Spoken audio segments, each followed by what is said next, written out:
4 homens saíram de casa para cobrar uma dívida no interior do Paraná e nunca mais voltaram. Parecia apenas mais uma cobrança mal resolvida, rapidamente se transformou em um dos casos mais perturbadores dos últimos tempos. Áudios reveladores, alertas ignorados, uma emboscada montada com precisão militar e suspeitas que agora atingem até policiais civis. Há mais de 4 meses, o caso de Icaraíma segue cercado de perguntas sem resposta. Conversas vazadas mostram o medo, a desconfiança e, ao mesmo tempo, a falsa sensação de controle de quem acreditava de que nada daria errado. Só que deu, né? E muito errado. Os corpos foram encontrados, a execução foi confirmada, pai e filho viraram suspeitos e desapareceram, e novas linhas de investigação continuam surgindo, incluindo possíveis ligações com crime organizado e ajuda interna para a fuga. Hoje a gente vai falar exclusivamente das atualizações mais recentes desse caso, que só fica mais estranho com o passar do tempo. Áudios comprometedores, detalhes da emboscada, suspeitas graves e uma disputa de narrativa que tenta mudar a forma como tudo isso é enxergado. Eu sou o Marcelo Milos e depois da vinheta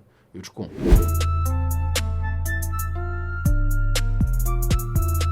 Há mais de 4 meses, o caso de Icaraíma vem dominando os noticiários de todo o país. Em agosto, 4 homens desapareceram depois de saírem para cobrar uma dívida. Tudo teria começado com o Alencar, que era quem pretendia fazer a cobrança e decidiu chamar outros 3 para acompanhá-lo. A partir daí, teve início uma sequência interminável de investigações e questionamentos. Onde eles estavam, o que realmente aconteceu, por que simplesmente sumiram e, afinal, quem eram os devedores? Essas foram algumas das primeiras perguntas que começaram a surgir. Com o avanço das apurações, veio a confirmação mais chocante. Os 4 estavam mortos, e a partir dessa descoberta, novas linhas de investigação foram abertas, deixando o caso cada vez mais complexo. Eu já trouxe aqui no canal um vídeo contando toda essa história desde o começo, mas hoje o foco é outro. Vamos falar apenas das atualizações mais recentes desse caso intrigante, que a cada dia se torna ainda mais bizarro. Atualizações e áudios. Recentemente, a Polícia Civil decidiu divulgar alguns áudios considerados bastante relevantes para o andamento do caso. Um deles é de Diego, que havia sido contratado para a cobrança, enviado à própria esposa, onde ele relata que a situação por lá já não estava nada fácil. Hoje tá um pega aqui do hein? Correria, o povo se escondeu e o bicho tá pegando aqui hoje, hein? Vai fazer esse trem dar certo aqui, mas nós tá num pega meio brabo aqui. Além disso, veio a público outro áudio, dessa vez uma conversa entre Diego e Alencar, em que os dois falam diretamente sobre a cobrança da dívida em Icaraíma. Alencar, eu tô falando com o Márcio aqui, deixa eu te falar uma coisa. Nossas cobranças, cara, não tem justiça, tá? Da pessoa querer ir atrás de você, fazer isso, aquilo, tá? Nós somos muito fortes. Tá? Ninguém põe a cara com nós. Você entendeu? Ninguém põe a cara. Você fica tranquilo que o cara vai saber com quem que ele tá lidando. Você não tá lidando com um cobrador Zezão, não. Então isso aí você pode ficar tranquilo.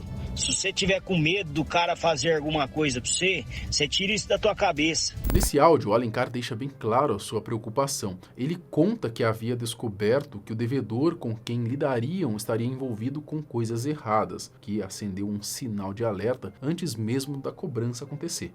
É esse ponto aí que eu tava meio receoso de te falar, ô Henrique. Eles mexem com um trem errado aqui. A notícia dele depois do que eu fui entrar em contato aqui e mexer com a compra do sítio aqui, que eu fui saber quem era o cara. Diego tentou tranquilizar Alencar, afirmando que em 25 anos atuando nesse tipo de trabalho nunca havia passado por nada grave. É complicado ouvir isso hoje, principalmente depois de já sabermos tudo que acabou acontecendo. Esse é o melhor para nós mexer, entendeu? Até mais fácil. O diálogo já é diferente, o cara já vai saber quem que é, entendeu? Só dele olhar nós, ele já sabe. Esse é melhor, entendeu? Nunca aconteceu, tá? Faz 25 anos trabalho nesse ramo aí, tá? Eu sou mais novato, mas tenho os mais antigos. Nunca aconteceu vingança na nossa cobrança, tá? Não acontece, a gente está acostumado a fazer cobrança Belém, Mato Grosso. Não acontece, porque eles sabem com quem eles estão lidando, né? Eles não são, a pessoa não é boba, tá? Só se for muito, muito leiga mesmo. Nos áudios, Diego também comenta sobre a forma de pagamento combinada. Segundo ele, o grupo receberia 50% do valor da dívida, ou seja, metade de R$255 mil. Tem alguém que faz esse trampo aqui? Porque tem um cara que tá me devendo uns 40 conto, mano. Tá me devendo uns 40 conto, eu dou metade da dívida, se você conseguir cobrar pra mim. Aí eu não sei se eu te expliquei aí que a gente cobra 50%. Eu não sei se eu mandei nos áudios aí pra cima, é tanta mensagem aqui que eu acabo esquecendo. A gente cobra 50% do valor da dívida, entendeu? Aí a gente vê se ele quer fazer um acordo, se ele quer pagar em 2, 3 vezes, aí isso daí a gente combina com ele. Depois do primeiro encontro com os Buscariolos, Diego ainda chegou a dar um sinal de vida para a esposa, dizendo que as coisas não estavam tão simples quanto imaginavam. Mas, como já sabemos, após a segunda ida até os devedores, os 4 nunca mais foram vistos. Se encontraram com Alencar Gonçalves, que os contratou para ajudá-lo na missão. A cobrança de uma dívida de R$255 mil referente a uma propriedade rural. Os principais suspeitos de terem assassinado o grupo são Antônio Buscariolo e Paulo Henrique, pai e filho, que eram justamente os devedores de Alencar. Antônio Buscariolo e Paulo Ricardo Buscariolo, pai e filho. Mas a quantidade de tiros identificada no veículo das vítimas e com 5 modelos de armas diferentes que foram utilizadas fazem a polícia trabalhar com pelo menos 5 pessoas diretamente envolvidas na trama que tirou a vida de Alencar, Rafael, Diego e Robsley. De acordo com a reconstituição técnica do caso, o grupo teria sido morto logo ao chegar à propriedade, no dia seguinte, quando retornaram para conversar novamente sobre a dívida. Tudo indica que eles caíram em uma emboscada preparada no distrito de Vila Rica do Ivaí. Conta que o grupo foi executado em uma emboscada preparada no distrito de Vila Rica do Ivaí, logo após chegarem ao local onde aconteceria a cobrança da dívida. Atiradores posicionados estrategicamente em pelo menos 3 pontos abriram fogo com 5 tipos de armas, entre elas fuzis de vários calibres e também pistolas.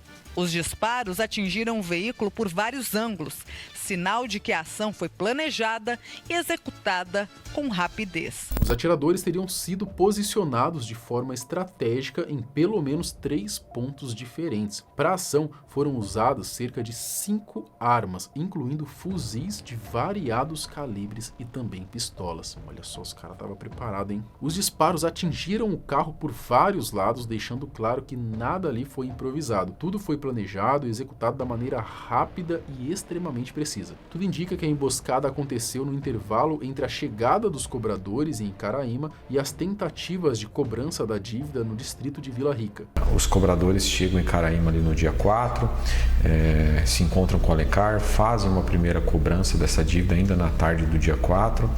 No dia seguinte, no dia 5/8, eles retornam pela manhã até o distrito de Vila Rica, fazem uma segunda tentativa de cobrança, voltam até Caraíma, ficam ali um período ali no centro da cidade e até que retornam mais uma vez até Vila Rica para continuar essa atividade de cobrança, então não retornam mais e é possivelmente ali o momento que o crime aconteceu. O delegado também comentou sobre o estado em que os corpos se encontravam no momento em que foram localizados na zona rural da cidade. A necropsia apontou que esses corpos estavam num estado de saponificação, né? É um tipo de preservação natural do cadáver decorrente do solo ali, do ambiente que ele foi enterrado. Ainda há perícias a serem concluídas nesse sentido, mas até o momento é possível apontar nesse sentido. As autoridades também divulgaram mais detalhes sobre como ocorreu a morte dos 4 homens. Robsley Hernani de Oliveira foi atingido por vários disparos, 3 nas costas, 1 na cabeça, 1 no braço e 2 no tórax. Um dos projéteis, inclusive, ficou alojado na sua cabeça. O Diego Henrique Afonso ele levou 9 tiros ao todo, 1 na cabeça, 6 no tórax, 2 nos braços. No corpo dele, os peritos encontraram 2 projéteis e 1 fragmento. Rafael Juliano Marascauchi, ele foi morto com 6 disparos, 3 na cabeça, 2 no tórax e um na perna. Já o Alencar Gonçalves de Souza Giron, ele morreu com um único tiro na cabeça. Diante desses detalhes, fica claro que os devedores não estavam ali para brincadeira. Ajuda aos foragidos. Ainda segue em andamento uma investigação que envolve 2 policiais civis da cidade de Icaraíma. Isso porque existe a suspeita de que eles tenham facilitado a fuga dos criminosos, no caso, o pai e o filho apontados como os principais envolvidos. A corregedoria foi acionada e mandados de busca e apreensão foram cumpridos na casa dos agentes. Durante a operação, celulares e computadores foram apreendidos e agora devem passar por perícia. Ontem, a Polícia Civil bateu na casa do investigador de Icaraíma e apreendeu as armas, os celulares, os equipamentos eletrônicos, porque a suspeita ele é investigado de ter auxiliado os Buscariolo na fuga de Icaraíma. Ontem, a polícia foi até lá, a corregedoria da Polícia Civil foi informada porque esse investigador, que era braço direito nessa investigação, podia estar passando, informação privilegiada para os foragidos só. Segundo o delegado, os policiais podem responder pelos crimes de favorecimento pessoal e corrupção. Os 2 agentes públicos investigados já foram transferidos para outras delegacias do Paraná. Crime organizado. Em um áudio enviado à esposa, o Diego ele chegou a dizer que acreditava que os envolvidos tinham ligação com o tráfico de drogas. O delegado Gabriel Menezes afirmou que há indícios de que a família Buscariolo possa ter relação com o contrabando de cigarros e também com o tráfico, o que poderia colocá-los em conexão direta com o crime organizado. No entanto, segundo a própria polícia, esses indícios ainda seguem em fase de investigação. O cara trafica cigarro aqui, passa Paraguai, é sem vergonha, malandro. Nós tá meio esperto por causa de tiro, assim, dessas coisas, né? Mas vai dar certo, sim. Se Deus quiser alguma coisa, vai dar certo, né? Ver se ele passa um pedaço de terra lá pro rapaz. Outro ponto que também entrou na mira da polícia é a possível ligação das próprias vítimas com o crime organizado. Para esclarecer isso, as autoridades divulgaram as fichas criminais dos 4 homens. Alencar, que foi quem fez a contratação, ele não possuía nenhum antecedente. Já os outros 3 tinham registros na ficha criminal, todos com ocorrências semelhantes: ameaça, estelionato e ameaça contra a esposa. A advogada das famílias concedeu uma entrevista à RPC, afiliada da Globo, e afirmou que a divulgação dessas informações neste momento não seria por acaso. Segundo ela, a intenção por trás seria confundir a opinião pública e distorcer a percepção sobre quem realmente eram as vítimas. Por enquanto, as investigações continuam em andamento e os principais suspeitos, o Paulo e o Antônio, seguem foragidos. Ao que tudo indica, esse caso ainda está longe de chegar a um desfecho. Mas e aí? Por onde você acha que anda os 2 aí, né? Os Buscariolos? Será que estão nesse país ainda? Sei, né? Comenta aqui embaixo, quero saber a sua opinião. Até o próximo vídeo. Tchau.